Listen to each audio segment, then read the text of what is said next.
إن الحمد لله نحمده ونستعينه ونستغفره ونعوذ بالله من شرور أنفسنا ومن سيئات أعمالنا. من يهده الله فلا مضل له ومن يضلل فلا هادي له. أشهد أن لا إله إلا الله وحده لا شريك له وأشهد أن محمدا عبده ورسوله صلوات الله وسلامه عليه وعلى آله وصحبه ومن دعا بدعوته واهتدى بهديه إلى يوم الدين. يا أيها الذين آمنوا اتقوا الله حق تقاته ولا تموتن إلا وأنتم مسلمون. يا أيها الناس اتقوا ربكم الذي خلقكم من نفس واحدة وخلق منها زوجها وبث منهما رجالا كثيرا ونساء واتقوا الله الذي تساءلون به والأرحام إن الله كان عليكم رقيبا. يا أيها الذين آمنوا اتقوا الله وقولوا قولا سديدا يصلح لكم أعمالكم ويغفر لكم ذنوبكم ومن يطع الله ورسوله فقد فاز فوزا عظيما. بەڕێزان خۆشحان لە وانەی 21 لە زنجیرەوانەکانی تەزکیەی نەفس بە خزمەتتان بگەینەوە بە مەبەستی ڕەزامەندی خوای گەورە و هیوادارم هەموو لایەک سوودی لێ وەربگرن ئینشاءالله. لە وانەی ڕابردوو باسمان لەوە کرد کە 7 دەرگای سەرەکی هەیە کەوە دەرگانە لە بۆ چوونە ناودڵ. ئیتر یەک لەو دەرگایانەکەوە دەستمان پێکرد کە دیارە گرنگیەکەی لە هەمووان زیاتر لەسەر دڵ، تەأسیر و گرنگی لە هەمووان زیاترە کە ئەویشیان زمانە. و باسمان لە گرنگی زمان کرد و چەند خاڕێکمان لێ باس کرد گەیشتبووینە ئەوە کە هەر وەکو زمان و قسەکردن تەأسیر و کاریگەری لەسەر دڵ هەیە بە هەمان شێوە ئەوەی کە لە ناو دڵیشە لەسەر زمانت ڕەنگ دەداتەوە، کەواتە لە خلالی قسەکانت کە بەسەر زمانت دادێ هەر کەسە و دەتوانین خۆمان تاقی بکەینەوە کەوا چ دڵێکمان هەیە. ئینجا باسمان کردکەوە بەگشتی ئەو خەڵکە دەبنە دوو بەش، ئەو دڵەی یان ئەوەتە کۆگای خێرە یان کۆگای شەڕە. ئیتر باسی بەشی یەکەممان کرد کە نمونەمان بە یوسفی ناو عەلەیهی سەڵات وەسەلام کەوا لە قسەکانی بەدیار دەکەوت کەوا چ خێرێک لە ناو دڵ و دەرونی هەیە. لە بەرامبەردا کەسانێکی دیکەش هەنە دڵەکانیان کۆگای شەڕە، لێ ئەوەی کە بەسەر زمانیشیان دادێ هەر شەڕە، ئەوەی بەسەر زمانیان دادێ دەبی تەمایی ئەوەی کەوە خوای گەورە سوبحانەه وتەعالا لێیان بڕەنجێ و هەروەها دەبی تەمایی ئەوەی کەوە مەلایکەت لێیان دوور کەوتەوە و هەروەها دەبی تەمایی ئەوەی کەوە شەیاطینی ئینس و جن لێیان نزیک بیتەوە. جا تەماشا دەکەی لە فرمودەیەکەوە پێغەمبەر صلی الله عليه وسلم لەمان باز دەکاتن لە صحیحی موسلمدا هەیە، دەفەرمی لأن يمتلئ جوف أحدكم قيحا يريه خير من أن يمتلئ شعرا. دەفەرمیتن هەر یەک لەنگۆ ئەگەر بێت و ئەو دڵەی ئەگەر پڕبی لە جەراحەت قەیح واتە جەراحەت و چێم کە لە نەتیجەی نەخۆشی تووشی دێ کە لێرەدا پێغەمبەر صلی الله علیه وسلم وەسفی نەخۆشیەش کردێ، دەفەرمی یەریه لە وەری هاتیە، وەری نەخۆشیەکە کەوا دەبی تەمای ئەوەی کەوە ئینسان ناوهەناوی پڕی چێم و جەراحەت بی خوا پەنامەمدا. دەفەرمی هەر یەک لەنگۆ تووشی ئەو نەخۆشیە بێ کەوا با بڵێ ناوهەنا و دڵەکەی پڕبی لە چێم و جەراحەت لە نەتیجەی ئەو نەخۆشیە، باشترە لەوەی کەوا من ئەن یەمتەلیئ شیعرا، باشترە لەوەی ئەو دڵەی پڕبی لە شعر. طبعا لێرەدا باز لەوەی دەکا کە کەسێک کو دەزانی ئەو دڵەی پڕ بووە لە شعر، بەوەی بەدیار دەکەی ئەوەی بەسەر زمانی دادێ شعرە، هیچی دیکە نییە. لەبەرەوەی بەڕاستی وەکو وەتمان ئەو زمانە ڕەنگدانەوەی ئەوەی لە ناو دڵە، وەکو کو با بڵێن کە جارێک باسمان کرد ئەو دڵە ئەگەر وەکو مەنجەڵێک بی زمانیش وەکو کەوچکێکە ئەوەی کە لە ناو دڵدا دەری دەینیتن. ئیتر خۆ ئەگەر تووشی نەخۆشی بێ دەفەرمی باشترە نەوەک ئەو دڵەی پڕی شعر ببیتن کەوا تەنها لەسەر زمانی شعر بهۆنیتەوە هیچی دیکەش نا. جا وەکو زانایان لێرەدا دەفەرمون ئەوە دەربارەی کەسانێک پێغەمبەر صلی الله عليه وسلم فەرموویتی کەوا ئەو کەسانە لەبەر خاتری شعر ئاگان لە قورئانی پیرۆز و لە ذکری خوای گەورە نەمایە. لەبەرەوەی شعریش وەکو هەر قسەیەکی دیکەی ئاسایی دوو جۆری هەیە، جۆری چاچی هەیە و جۆری خراپیشی هەیە. بەڵام ئەگەر لە جۆرە چاکەکەشی پڕ بووبی ئەو دڵە لە ئەو دڵە پڕ بووبی لە شعر بە شێوەیەک وا جێگای قورئانی تێدا نەمێنێت جێگای ذکری خوای گەورەی تێدا نەمێنێتن وەکو پێغەمبەر صلی الله علیه وسلم دەفەرمی ئەوە تووشی نەخۆشی بێ باشترە پڕبی لە جەراحەت نەوەک پڕبی لە شعر خوا پەنامام دەوزە تەماشا دەکە ئیمامی بوخاری ڕەحمەتی خوای لێبی لە صەحیحەکەیدا لە بۆ هەر کۆمەڵە حەدیثێک عنوانێکی دانا بەڕاستی عنوانەکەی پڕ بە پیستی ئەو حەدیثانەیە کە لەژێر ئەو عنوانەدا کۆی کردیتەوە دەربارەی ئەو حەدیثە لە عنوانەکەیدا فەرموویتی باب ما يكره أن يكون الغالب على الإنسان الشعر حتى يصده عن ذكر الله والعلم والقرآن كواتا همو الشعر يقنا همو كاتيشنا كواتا الليرة دا أوي كوا غالب بي لسر إنسان شعر بي أوي غالب بي لسر إنسان شعر بي بشيوية كوا مجالي قرآني تيدانا مني وعلمي تيدانا مني قصي خير وذكري تيدانا مني طبعا أو الشعر دبيت أوي كوا وكبير وصن بوشيوي وصبكر ئیتر لە نەتیجەی و ئیختیبارەکەوە ئینسان لە خلالی زمانی خۆی دڵەکەی خۆی دەناسیتن ئەگەر لۆی بەدیارکەوت ئەو دڵی دڵێکی چاک نییە مستەودەعی شەڕە واتە کۆگای خراپەکاریە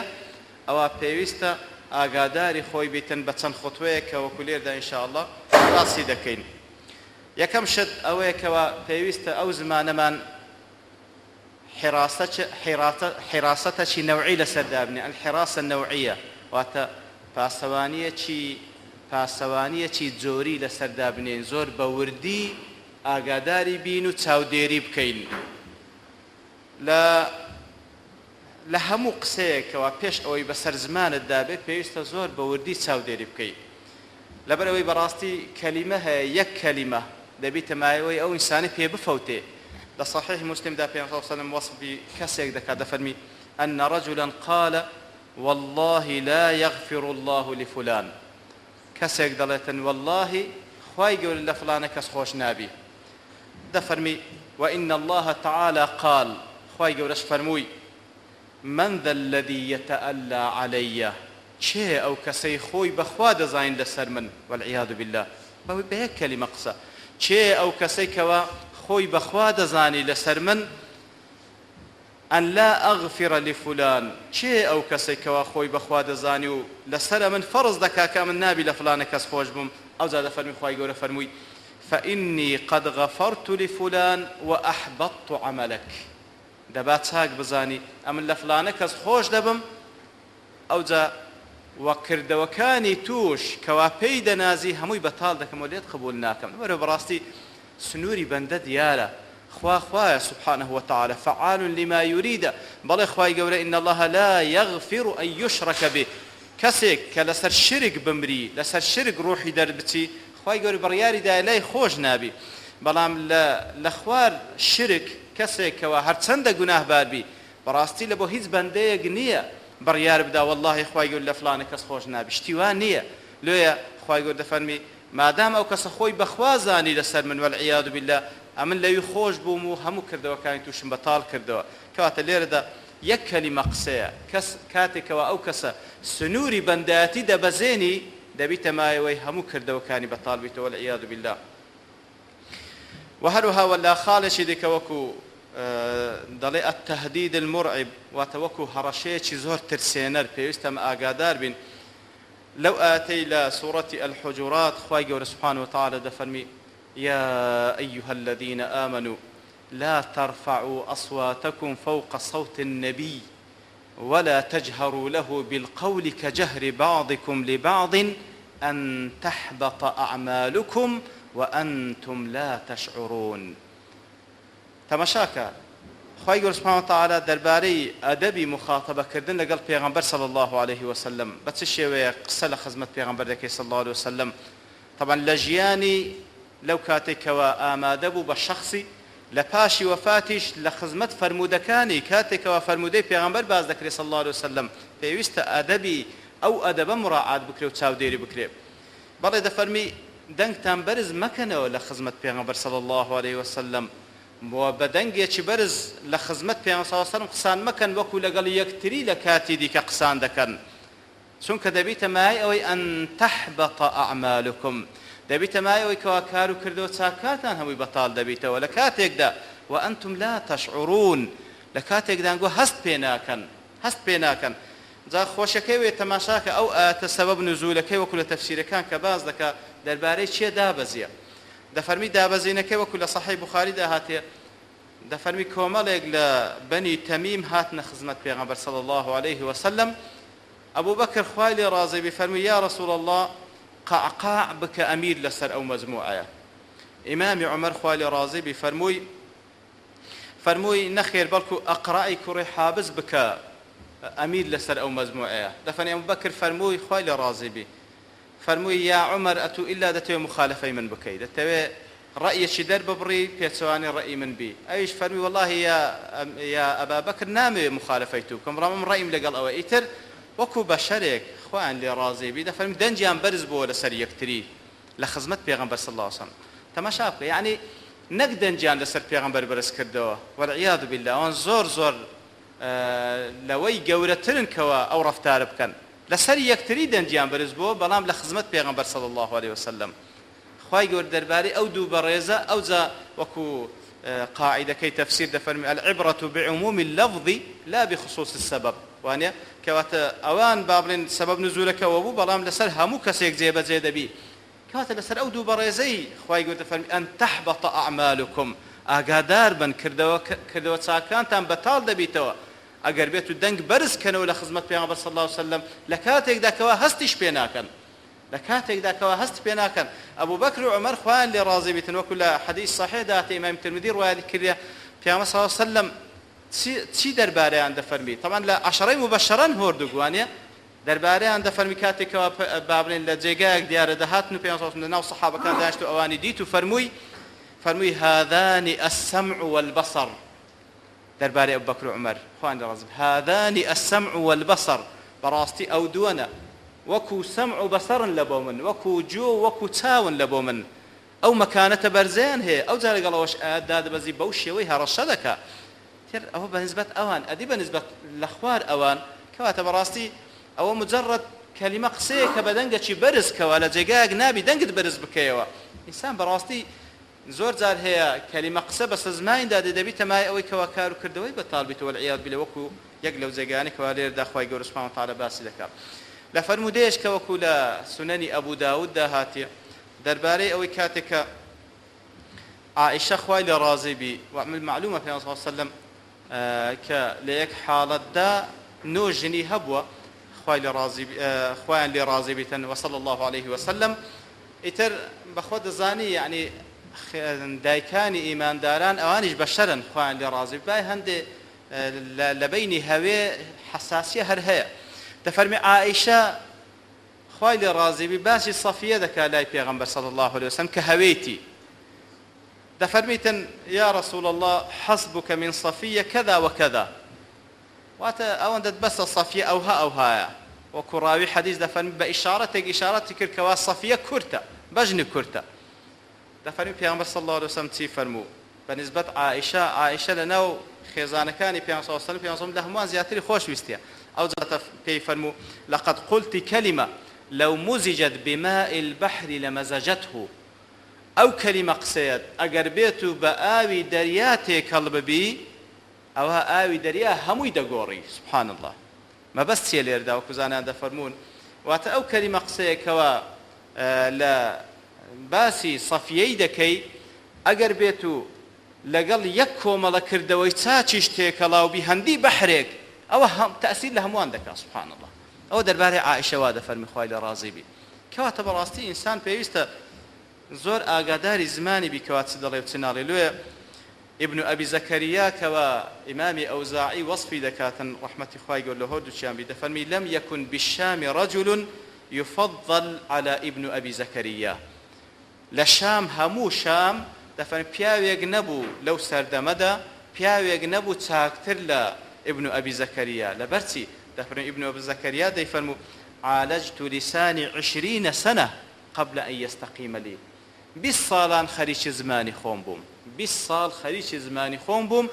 پێش ئەوەی ئەوجا ڕاستەڕێبی ئەو زمانم کەواتە چەند خەریکی زمانیان بووینە 20 ساڵ بۆ خەریکی ئەوەی بووە کەوا ئەو زمانەی بە شێوەیەکی وابیتن کە ببیتە مای ڕەزامەندی خوای گەورە سوبحانه وتعالى ئیتر کەلیمە هەیە بەڕاستی وەکو دەڵێ الکەلیمە القاتلە کەلیمە هەیە بەسە زمانی ئینساندا دێ کەلیمەیە کە قاتلە چییە؟ واتە دەبێتە مای کوشتنی ئیمانەکەت بە خۆشت نازانی مەسیرت هەمووی ڕەش دەکا. لەوانە وەکو عین لە حەدیثێکدا کەوە لە سونەنی ترمذیدا هاتیە پێغەمبەر صلی الله عليه وسلم دەفەرمیتن إن الرجل ليتكلم بالكلمة لا يرى بها بأسا. جاری وا هەیە ئینسان کەلیمە قسەیەک دەکا لا يرى بها بأسا، يعني بەخۆی هیچ تێدا نابین کە قسەکە هەندە گەورە بی. يهوي بها 70 خريفا في النار. سبحان الله. 70 ساڵان 70 پاییز واتە 70 ساڵ دەستەخوار لە جەهەنەم بەسەبەبی ئەو کەلیمەی. پێغەمبەر صلی الله عليه وسلم نەشی فەرموو کەلیمەکە چ کەلیمەیەکە تاوەکو ئاگاداری هەموو کەلیماتی خۆت بی، ئاگاداری هەموو کەلیماتی خۆت بی. و لە حەدیثێکە کەوا ئیبن ماجە ڕوایەتی کردیە دەفەرمی عەلقەمەی کوڕی وەقاص کەوە لە کیباری تابعینە پیاوێک بەوێدا ڕۆیشت بانگی کرد پێیگوت تو کەسێکی سیلەی ڕەحمت لەگەڵە من هەیە واتە حەقت لەسەرە من هەیە، لێ حەزم لێ نەسیحەتێکت بکەم. نەسیحەتەکەشم ئەوە دەتبینم ئەتو دەچی سەردانی کەسانێک دەکەی کە بابنی وەکو سەرکردە و مەسئولن لەو کات و لەو زەماندا دەتبینم دەچی سەردانی ئەوان دەکەی. ئیتر ئەوەی کە لەوێ دەیلێی بەس خوا دەزانی چی دەڵێی لەوێن دەرێ. لێ حەزم لێ پێت بڵێم ئەمن ئەو حەدیسەی کەوا لە بیلالی کوڕی حارثی موزەنی جۆم لێ بووە کە لە پێغەمبەر دەجێڕیتەوە صلی الله عليه وسلم ئەوەیە کەوا پێغەمبەر صلی الله عليه وسلم دەفەرمی إن أحدكم ليتكلم بالكلمة من رضوان الله. پیاو هەیە کەلیمە قسەیەک دەکاتن ئەو کەلیمە قسەیە کە دەبی تەمایی بابنێ ئەو کەلیمە قسەیە کە هەندێک بابنێ خوای گەورە فەرمانی پێکرد ئەویش بە مەبەستی ڕەزامەندی خوای گەورە دەیکاتن بەڵام ما يظن أن تبلغ ما بلغت. بەڵام ئەو تەسەوڕ ناکە ئەو کەلیمە قسەیە ڕاستە لە بۆ ڕەزامەندی خوای گەورە کردیتی، بەڵام لەوانەیە بڵێ خێرێکی گچکەیە تەسەوڕ ناکە بیگەینتە ئەو مەنزیلەتەی کەوا دەیگەینیتێ. فيكتب الله عز وجل له بها رضوانه إلى يوم القيامة. بەو کەلیمە قسە خێرەی کەوا کردیتی نەسیحەتێکی چاچی کردیە، داوە و بانگەوازی لە بۆ لای خوای گەورە کردیە، ئیسلاحی لە بینی دوو کەس کردیە، ئاەتش خوێندیتەوە بە مەبەستی ڕەزامەندی خوای گەورە، فەرمودەیەکی پێغەمبەری خوێندتەوە صلی الله عليه وسلم. ئیتر کەلیمە قسەیە کە بەڵێ ئەو لە بۆ ڕەزامەندی خوای گەورە کردیتی بەڵام تەسەوری نەدەکرد بگاتە ئەوەندە جێی کەوا گەیشتیتێ. دەفەرمی خوای گەورە ڕەزامەندی خۆی لۆ دەنووسی هەتا ڕۆژی قیامەتێ. زانان دەفەرمون یعنی چ؟ دەفەرمون یعنی خوای گەورە کە ڕەزامەندی خۆی لە بۆ کەسێک دەنووسی هەر لە پاداشتی ئەو کەلیمە قسەی کە کردیتی لە دنیادا تەوفیقی دەکا ئیلا کردەوەی چاک بکات. سبحان الله. لە کردەوەی خراپ دەیپارێزی، دەبیتە مای ئەوەی ئەوجا بەختەوەری و سەعادەتی دنیا و قیامەتی پێدەبەخشی. لە دنیادا بە عەزیزی دەژیە، لە ناو قەبردا لە ناو بۆن و بارامی بەهەشتدا دەژیە، لە قیامەتیشدا خوای گەورە سبحانه وتعالى ڕەزامەندی خۆی پێی دەبەخشی و ئەهلی بەهەشتە. بەڵام بالمقابل ئیواشەیە وإن أحدكم ليتكلم بالكلمة من سخط الله. ئیواشەیە لەنگۆ کەلیمە قسەیەک دەکاتن کە من سخط الله کەواتە بەخۆی دەزانی کەلیمە قسەکە گوناهە و دەبیتە مای ناڕەزایی خوای گەورە، تووڕەبوونی خوای گەورە سبحانه وتعالى. بەڵام ما يظن أن تبلغ ما بلغت. بەڵام ئەو تەسەوڕ ناکە ئەو کەلیمە قسەیە بیگەینتە ئەو پلە خراپەی کەوا گەیاندیتێ، دەڵێ ئەو پەڕی گوناهێکە وەکو لە ناو خۆمان دەڵێتن بە ئاوی دەستنوێژ دەڕواتن. خەتەرە زۆر گوناح وەکو زانان دەفەرمون ئەتەمەشای ئەوەی مەکە کە تو گوناحەکەت گەورەیان گچکەیە، تەمەشای ئەوەی بکەی کە تو بێ ئەمری چێت کردیە، فەرمانی چێت شکاندیە، کەواتە ڕاستە دەزانی گوناهە چ کردی بەڵام تەسەوڕ ناکە ئەو گوناهە هەندە بەگران لەسەر ڕابوەستی. فيكتب الله عز وجل عليه بها سخطه إلى يوم يلقاه. سبحان الله. بسبب يك كلمة قسە وای لێ دەکاتن کەوا ناڕەزایی و تووڕەبوونی خوای گەورەی لە بۆ بڕیار دەدرێ هەتا ئەو کاتەی لە ڕۆژی قیامەت دەستەوە خزمەت خوای گەورە سبحانه وتعالى. جا لێردا وەکو زانان دەفەرمون بەتایبەت لە فەیض القەدیر طیبی ڕەحمەتی خوای لێ دەڵێتن لەوانەیە مەبەستی عەلقەمەی کەوا ئەو حەدسێ لە بۆ ئەو خزمەی خۆی باز دەکاتن کەوا سەردانی کەسانێکی مەسئول دەکاتن. دەفەرمی لەوانەیە ئەوە بیکە ئەو قسەی لە لای کەسێکی مەسئول وەکو نیفاقێک دەیەوێت خۆی پێ لێ نزیک کاتەوە بە کەلیمە قسەیەک و بە مەدەحکردنێکی ناحەق و یاخود کەسانێک لەو مەسئولانەکەوە کردەوەی خراپیان هەیە زوڵم لە خەڵکی دەکەن، ئەو دەچیتن مۆرەکی شەرعی لەسەر کردەوەکانی ئەو دەداتن، مۆرێکی شەرعی لێ دەداوە کە ئەنەما کردەوەکانی تۆ هەمووی چاکە و هیچ عیبی نییە و ئەدیهان فلانە ئاد وا دەڵێ فلانە حەدیث وا دە. کەواتە ئەو کەلیمە قسەیە وەکو ئیمامی طەیبی دەڵێتن لەوانەیە وای لێ بکاتن کەلیمە قسەیەکە و بەچی تێناگە دەیگەینتە ئەو شتێکەوە لە ڕۆژی قیامەتش بە شەرمەزاری دەگاتەوە خزمەت خوای گەورە. بەڵێ ئەوجا هەر عەلقەمە تەمان لە درێژەی فەرموودەکەدا کە ئیبن ماجە ڕوایەت کردێ دەفەرمیتن ئاگاداری خۆت بە لەبەرەوەی وەڵڵاهی زۆر کەلیمە قسە بۆ ویستیتم بیکەم کە ئەو حەدیسەی تازە خیدمانەوە بەبیرم دێتەوە وەڵڵاهی منعم دەکا بە هیچ شێوەیەک لێ ناگەڕێ قسام بکەم کەواتە بەڕاستی ئینسان بەو شێوەی پێویستە سەیطرە لەسەر زمانی خۆی هەبیتن. جا تەماشادەکەی لە قورئانی پیرۆزیش نمونە زۆرن لەوانە خوای گەورە سوبحانەهو وتعالا باسی کەسانێک دەکا کە لە سوورەتی تەوبە کە هاتنە خزمەت پێغەمبەر صلی الله علیه وسلم لەو کاتێکەوە لە بۆ تەبوک دەیویست دەربچی پێیان صلی الله علیه وسلم لە بۆ غەزای ڕۆم دەڵێ گوتیان یا رسول الله ئئذن لی ولا تفتنی ئیزنم بدە دەرنەچەم تووشی فتنە نێم مەبەستیان ئەوە بوو کە گوایە وەکو لە سەبەب نزولەکان باز دەکرێت گوایە لە خاچی ڕۆم ئافرەتەکانیان زۆر جوانن لەوانەیە ئەمن بێم ئەوان ببینم تووشی فتنە بێم لێیە ئیزنم بدەم دەرناسم لەگەڵت. خوای گەورە سوبحانەهو وتعالا لە وەڵامدا دەفەرمی ئەلا واتە ئاگادار بن ئەلا فی الفتنة سەقەطوا با چاک بزان ئەوان بەو عوزرهێنانەوەیان بە درۆ بەو عوزرهێنانەوەیان بە درۆ ئەوان کەوتینە ناو فتنە کەوتینە ناو فتنە کەواتە بەڕاستی یەک کەلیمە قسەیە کە درۆیەک دەکاتن خوای گەورە دەفەرمی بەو قسە و بەو عوزرهێنانەوەی بە درۆ ئەوان کەوتینە ناو فتنە. و کاتێکەوە خوای گەورە باس لە فرعون دەکاتن کەوا فەخر و شانازی بەخۆی دەکرد دەیگۆ ما علمت لكم من إله غيري وهروها دەیگۆ أليس لي ملك مصر وهذه الأنهار تجري من تحتي ئەدی نابینن ملکی مصر هەمووی ئیمنە و نابین ئەو ڕووبارانە هەمووی بەژێر ملکەکەی مندا دەڕوا دەفەرمی خوای گەورە عیقابیدا لە جنسی عملەکەی خۆی بەو ڕووبارانەی کە ئەو فەخری پێوە دەکردکەوە لە ژێر ملکەکەی ویدا دەڕواتن کەوا لە ژێر سەیتەرەی ویە خوای گەورە سوبحانەهو وتعالا ئەوەی کردکەوە بەوەی هەر بەخۆی بە ئاو و بە جنسی ئەو شتەی ئەو فەخری پێوە دەکرد بەو ڕووبارانە خوای گەورە غەرقی کردو هەتا بەو شێوەیە وەکو معلومە مەسیرە چی خراپی بەسەردا هات. باز لە جوولەکان دەکاتن لعنەتی خۆیان لێ دەکاتێکەوە دەیانگۆ یەد الله مەغلولە لعنەتی خۆیان لێدا دەیانگۆ دەستی خوای گەورە والعیاذ بالله دەستی خوای گەورە گیرایتەوە لە بەخشین نابەخشی والعیاذ بالله. خوای گەورە دەفەرمی لەسەر ئەو قسەیان غلت ئەیدیهم ولعنوا بما قالوا دەستی خۆیان بگیرێ دەستی خۆیان بگیرێ بەو قسەی کە کردیان لعنەتیان لێدرا بەو قسەی کە بێئەدەبیەکی گەلێک گەورەیە بەرامبەر بە ذاتی خوای گەورە سوبحانەهو وتعالا کەلیمە قسەیەک.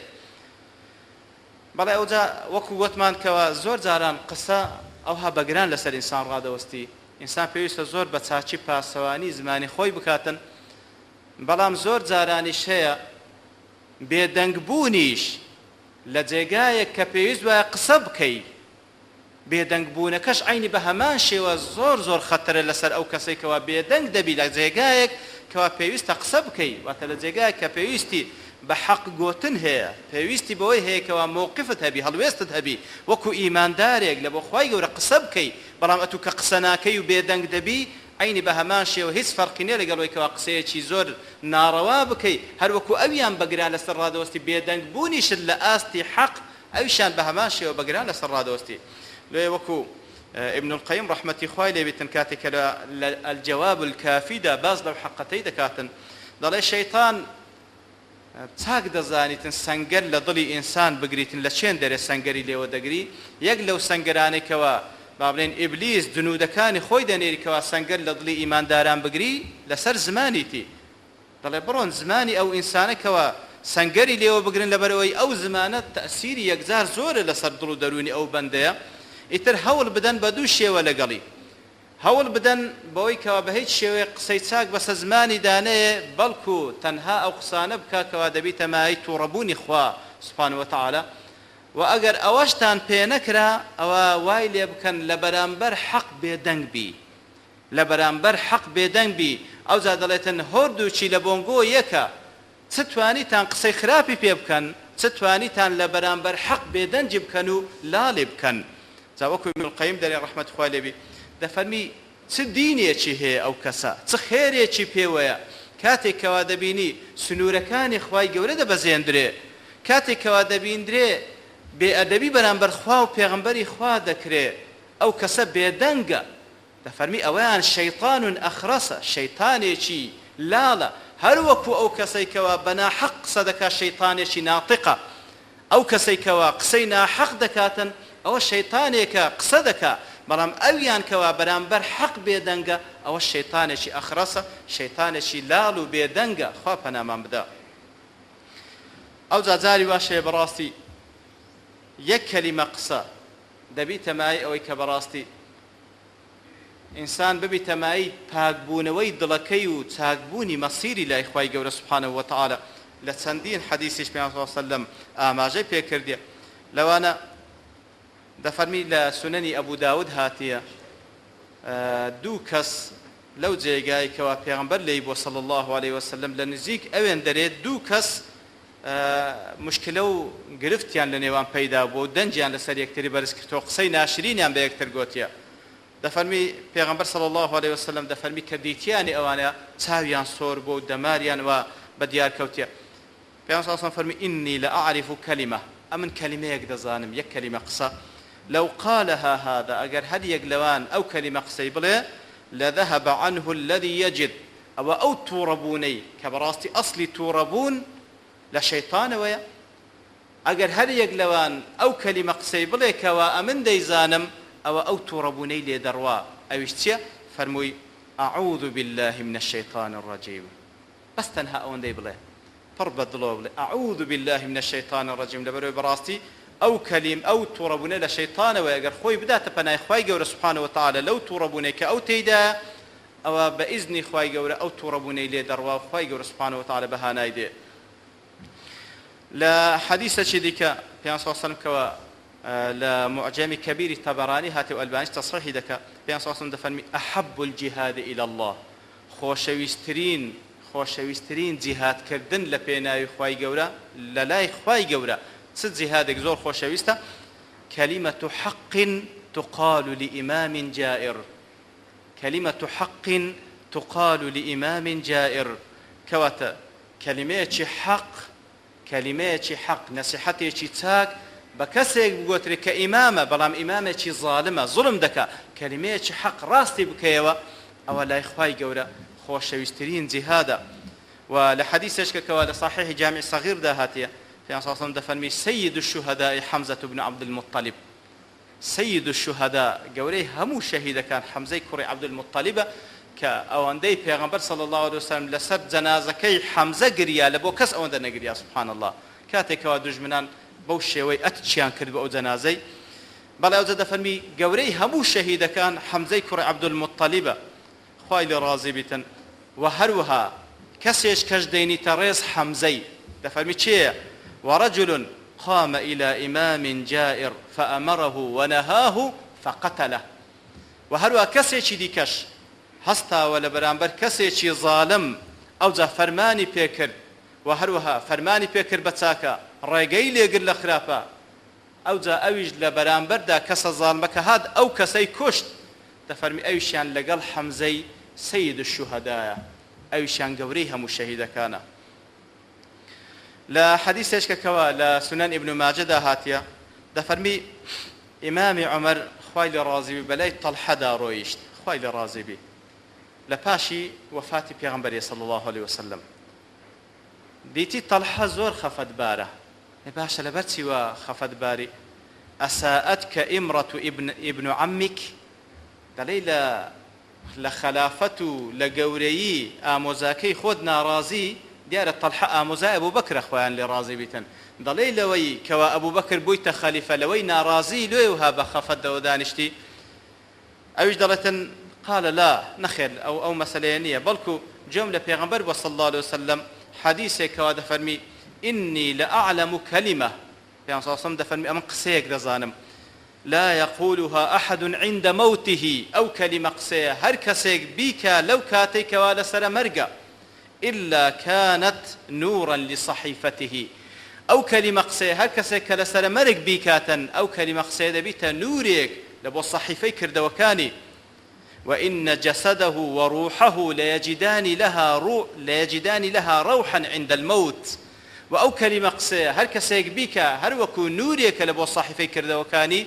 دەبیتە مای ئەوەی کەوە جەسەد و لاشەکەی و هەروە ڕوحەکەشی هەردووچیان بە سەبەبی ئەو کەلیمەیە چیان لێ دێ لەیەجیدانی لەها ڕەوحەن واتە فراوانیە چیان دێتە سەری ڕەوح بە معنای فراوانی و ڕەحمەتی خوای گەورەیان دێتە سەری هەم لاشەکەی هەم ڕوحەکەی ئیتر دەفەرمی ئەوە تەلحە دەڵێت ئەم جۆم لە پێغەمبەر صلی الله علیه وسلم ئەو های فەرموو بەڵام لەگەڵ ئەوەش فەلەم ئەسئەله حەتا توفی بەڵام خەفەتەکەم لەوەیە پرسیارم لە پێغەمبەر نەکرد صلی الله علیه وسلم ئەو کەلیمەیە چییە یا رەسوول الله ئەو کەلیمەیە چییە کە ئەوەندە مهمە صەحیفەی کردەوەکانی پێ ڕووناک دەبیتەوە ئەو کەلیمەیە چییە کەوا لاشە و ڕوحی پێ تووشی سەعادەت و ڕەحمەت و ڕەوح و فراوانی دێن یا رەسوول الله هەتا وەفاتی کرد لەوێ خەفەتی ئەوەمە دەفەرمی ئیمامی عومەر فەرمی ئەنا ئەعلەمها ئەم دەزانم ئەویش ئەوەیە هي التي أراد عمه عليها ئەو کەلیمە قسەیە بوو کەوا پێیان ساسەم داوای لە مامی دەکرد کاتێکەوا لەسەر مەرگ بوو مەبەستی مامی چێ بوو ئەبوو طالب ئەو کەلیمە قسەیە بوو کە داوای لە مامی خۆی دەکرد لەسەر مەرگ ولو علم أن شيئا أنجى لها منها لأمره خۆ ئەگەر پێیان ساسەم بیزانی بە کەلیمە قسەیەک هەیە دەبیتە مای نەجات بوونی زیاتر لەو کەلیمە قسەیە ئەوە پێیان ساسەم فەرمانی پێدەکرد بەڵام هیچ کەلیمەیەک لەوەی چاکتر نییە چ کەلیمە قسەیەک بوو پێیان ساسەم داوای لێ دەکرد لە مامی وەکو لە صحیح بوخاریدا هاتیە پێیان ساسەم پێی دەفەرمێ بە ئەبوو طالب مامی ئەخر ئەو ئەبوو طالبە سبحان الله ینی ئەو هەموو موقفە ڕێک و پێکەی بەرامبەر بە پێغەمبەر صلی الله علیه وسلم ئەو هەموو دیفاعی لە پێغەمبەر صلی الله علیه وسلم هەتا کاتێک کە حیساری اقتصادیان لەسەر پێیان ساسەم لەگەڵ مسلماناندانە لە شعبی ئەبی طالب ئەبوو طالب خۆ لەگەڵیش مەقسوود نەبوو حیساریشیان لەسەر دانە نەبوو بەخۆی چوو بوو معاشەی پێغەمبەری دەکرد صلی الله علیه وسلم ئەویش لەگەڵی بوو سبحان الله یعنی ئەو هەموو موقفەی ناژێڕدرێتەوە سبحان الله ئەو جا لەگەڵ ئەوەش پێغەمبەر صلی الله علیه وسلم زۆر هەوڵی لەگەڵدا لەسەر مەرجی بوو پێی دەفەرموو ئەی عەم ئەی مامی خۆم قل لا إله إلا الله بڵێ لا إله إلا الله كلمة يك كلمة يك رستيا كلمة أحاج لك به عند الله أحاج لك بها عند الله أو كلمة قصي بلي تاوك بك ما حجيك بتوام شفاعة لو كم لا إخوائي ولا يتر ديار بوكو سنجارش باس ما كرديا لو كاتاني كوا پیغمبر صلى الله عليه وسلم خريجي أبو طالب وبوشي وكوا هولي ددا ختامة خيري هبي ديار أبو جهل جماعتي دي كجوكو قريني سوء لبن سريبون أبو طالب ديوز بلي أوان دانقو أترغب عن ملتي عبد المطلب تتوي لديني عبد المطلب باب لابدي وابو آخر كلمة أو أبو على ملة عبد المطلب نخير أخير كلمة لسد ملته لسد ديني عبد المطلب مرد كوا براستي ديني الشرك والعياذ بالله لو فعلا أو كلمة قسية وكو بيان صوص من حديثة كيف فرموي كوا إمام عمر لو ما نجرى لقل طلحة أو كلمة قسية هل كسيك آخر كلمة بلجياني دا دبيت ماي أو كوا صحي فكر دا وكاني بابلين نوري بيوبي وروشن بيتوا وهروا جسدو روح كشي فراواني ورحمتي خواهي قوريان بيبركي أو ذا كاتك أبو طالب بوشي ويمر في صلى الله عليه وسلم دفن ميلبر أو هم موقفة ساكي لقل أوش كوالا سر شرق مر أو ذا في صلى الله عليه وسلم دفن ميتن لو أنا شفاعة كيمن لعله تنفعه شفاعتي لو أنا شفاعة كيمن بكل شي بيت تنها لبو أو هندي بكل شي دي كوا عذاب كيوي لجهنم لها مو كسيك كم ترى في ضحضاح من نار أو عذاب كي تنها أو كتنها بيكاني لنا جهنم يغلي منهما دماغه لنتيجة ذاتي دماغي لقلب كله خوابنا ما بدأت إتر براستي ديار أو كلمة خسيش كلا إله إلا الله براستي بابن بيكين آخر كلمة لا وتارك أو روماندا وكو مسألة ختام وخاتمة كهمو پیغمبران پیاوچاکان لی ترساینه و حق خویتی ایمج لی بترسین تاک بزانین ختامی همومان آخری همومان کل لسر مرگ کوتای من پیده ختام کمان مختصری جیان مانا خلاصی جیان مانا یعنی جیانت کوبوی لآخری دا خلاصی همو جیانت به یک کلمه خص تعبیری دکی کوتای پیده ایتر هول بدین همو جیان من قسەکان من گفتار من تعبیر بی لا إله إلا الله واتا تنها خواهی گەورە سبحانه وتعالى بە تاکە پەرسترا و بزانین و هەر یاد و زیکری ئەو بکەین و ئەوجا بە زمان و بە کار و کردەوەکانمان تەنها بە بەرنامەی ئەو ڕازی بین و تەنها لە بۆ ئەو بژیین و تەنها لە بۆ ئەو ببرین تاوەکو ئاخر کەلیمەی ژیانیشمان خلاصەی ژیانمان بیتن کەوە بەو پەڕی لە ناو دڵەوە دەربچێتن بڵین لا إله إلا الله محمد رسول الله لەخوای گەورداواکان کەوە کۆتایی ژیانمان بەو کەلیمەیە بێتن إن شاء الله تعالى. سبحان ربك رب العزة عما يصفون